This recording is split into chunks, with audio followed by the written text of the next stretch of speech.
Hey guys, and welcome to another episode of REV Presents. My name is Tony Yuen. I am a director of gaming at REV, and today I'm incredibly excited to speak to Brycent, who is a massive North American Web3 and gaming influencer, one of the first Web3 and NFT adopters in the space, also one of the biggest influencers across a number of social and content platforms, and finally, co-founder of Loot Squad, which is a gaming guild and Web3 community scaling solution.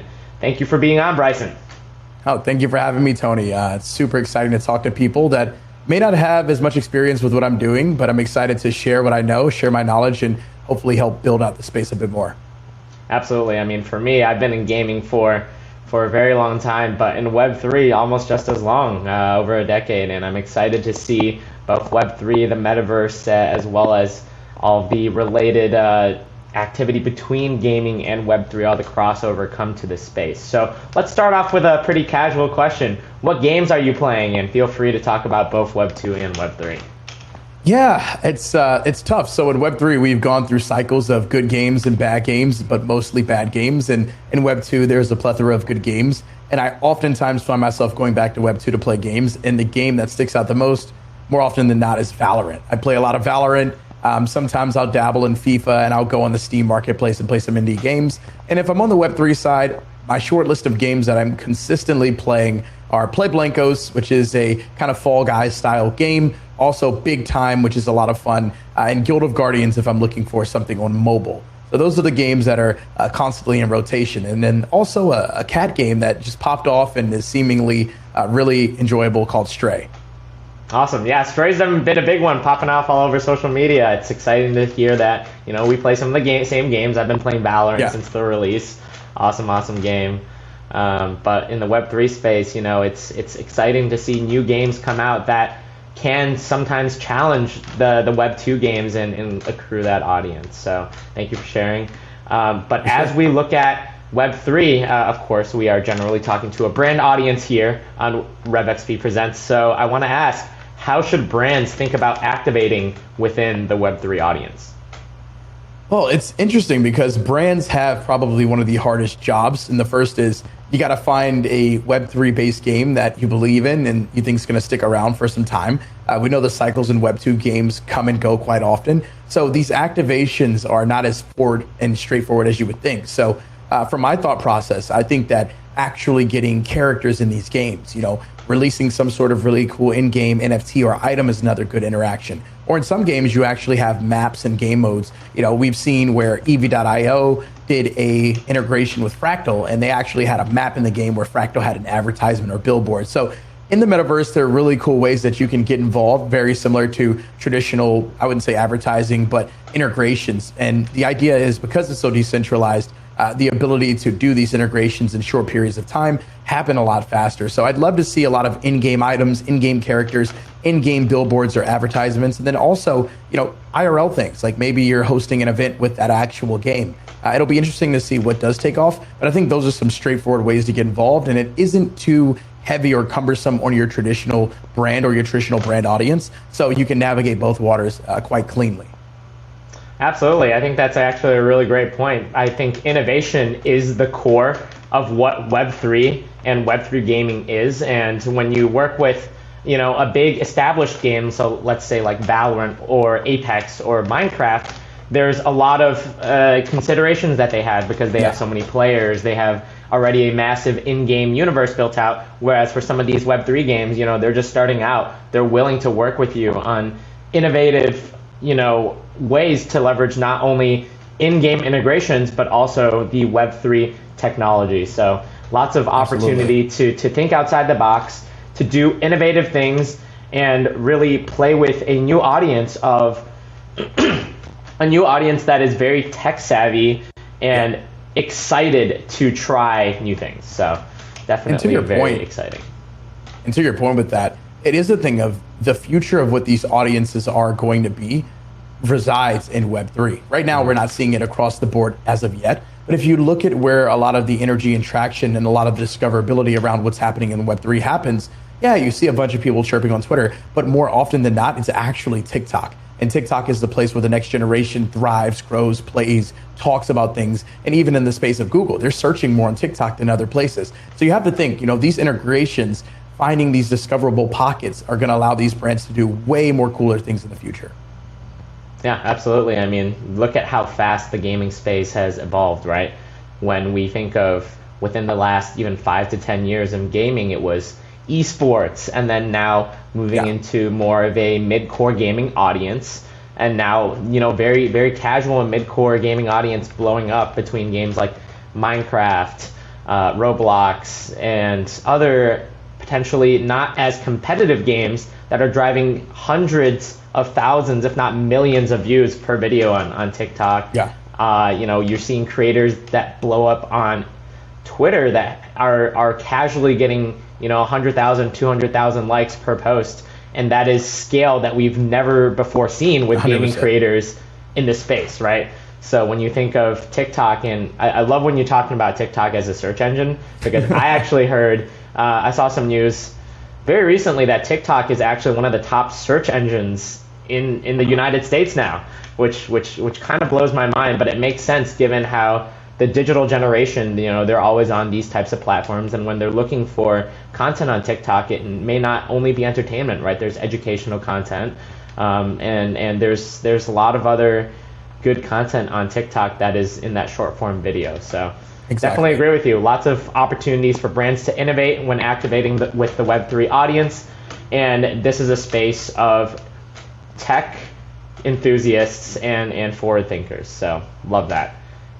As a follow-up question to that, as we look to the future, what are some key innovations that could bring Web3 gaming mainstream, particularly in the North American space? We've seen games, some play-to-earn games, Web3 games, really blow up in Southeast Asia, with massive gaming guilds of scholars coming together to play these games and earn. But in North America, we haven't seen that kind of breakthrough yet. So, in your opinion, what does it need to really break through? Yeah, I think the first is when we looked at play to earn and these concepts around scholarships in games and players earning a living playing them.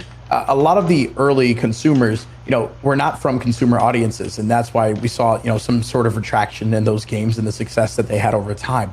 But I think that when these Web3 games do have a dedicated or concerted effort in bringing in North American audiences, because those are your consumers. Those are the people that are going to spend hundreds of millions of dollars on Valorant skins or League of Legends. And those are the people that brands want to continually target because they know that they have not only the dollars to spend, but they're willing to get their other friends involved in a way that is, non-malicious. For the most part, in the early stages, we saw that gaming was very much focused on the ideology around, oh, you can earn in this game, and that incentive of earning being the major reason why an individual played a game. But unless you're able to continually provide them with earning opportunities, eventually we see a retraction. So I think the next step for Web3 gaming and that innovation is focusing on launching games that are very much comparable to Web2. When I think of a game like Blanco's Block Party, I see it as a direct competitor and potentially a successor of Fall Guys, because they have the things that are culturally endemic to traditional gaming culture. Fun game, short core game loops, engaging audience, and the NFTs are no different than skins in a game called Valorant or another game. So ideally, the focus should be on when we do see those games actually focus that gameplay first ideology. We're going to get to a point where gamers are willing to spend in them just as they would in any traditional game. And then secondly, just the overall amount of education. Games are focusing solely on the NFTs and not focusing on how do you cultivate an audience. I like to go back to the whole Steve Jobs example of when you think about him launching the iPhone and, with an iPhone having, tens of thousands of apps now, before they launched the iPhone at Apple 30 years ago, the idea or focus was, okay, we're going to launch the iPod or the iPad or the shuffle, whatever you would call it. And it was making the focus on having some sort of electronic in your pocket for a means outside of just calling or using a beeper. And that focus was listening to music. So when they integrated it into the iPhone, you saw a world where people were like, okay, I can call on a phone and now I can listen to music at the same time. It's almost like you have to train people to be ready for the next innovation. And that's no different in gaming technology. Yeah, I totally agree with you. I mean, a quote that has really resonated with me when discussing Web3 games is that players don't play to earn in North America particularly. They play to play, right? They want to enjoy the game. And the Web3 gaming has very game-centric elements, right? If you think about things like NFTs and ownership, it brings power to the consumers. Like, how many times have you spent like, $50, $100 in Valorant, or and then what if they release like a Valorant 2, right? It's all gone. So exactly. But when you think of those types of things, it makes me reminisce about when Valve first launched the Steam marketplace and allowed players to trade their skins in Counter-Strike and Team Fortress and the hottest games back then. And not only did that increase the desirability of these skins in the game, it gave power to the consumers to trade these skins, and within that it actually created a new economy and reason to be invested in the game, which is people trading valuable skins, people speculating on which skins are going to be the most popular, people unboxing and then trading. It just created an element of the game that couldn't be unlocked without that type of innovation, right? So I think that when you think about Web3 games, when you think about like cosmetics, which generally are one of the major ways that games are monetizing nowadays, a gaming company could actually differentiate itself from Web2 games by leveraging Web3 technology and allowing players to grow that community of people that care about the game, care about trading items, and eventually owning, well, not eventually, but actually owning the items that they purchase, right? No, I agree with that. I think ownership is incredibly important. I was a big fan of the CSGO open market. We saw everything from people buying skins, selling skins, rare skin traders and collectors, where float values and all of these insane concepts that make rarity like so minuscule but so important but come at the forefront. And it's no different than someone having a rare Pokemon or Michael Jordan Fleer basketball card from 1985. So I do think that concept was a major innovation, and Steam led the way there. So it was really cool.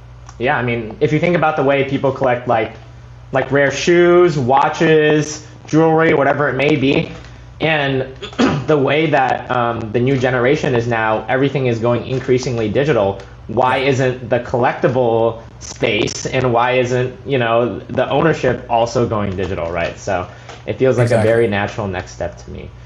Brycent, thank you so much for sharing your insight on RevXP Presents. It's been awesome to have you on. Before we hop off, I want to let people know, where can they find you on social? Yeah, definitely. So my main and most active platform is Twitter. You can find me at Brycent _. That's BRYCENT_.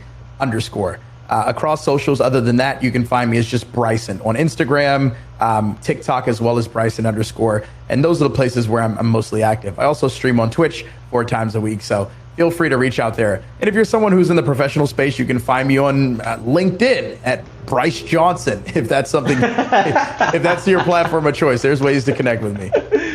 We love it, man. Thank you so much for joining us today and sharing your insights. And we'll see you guys on the next episode of RevXP Presents.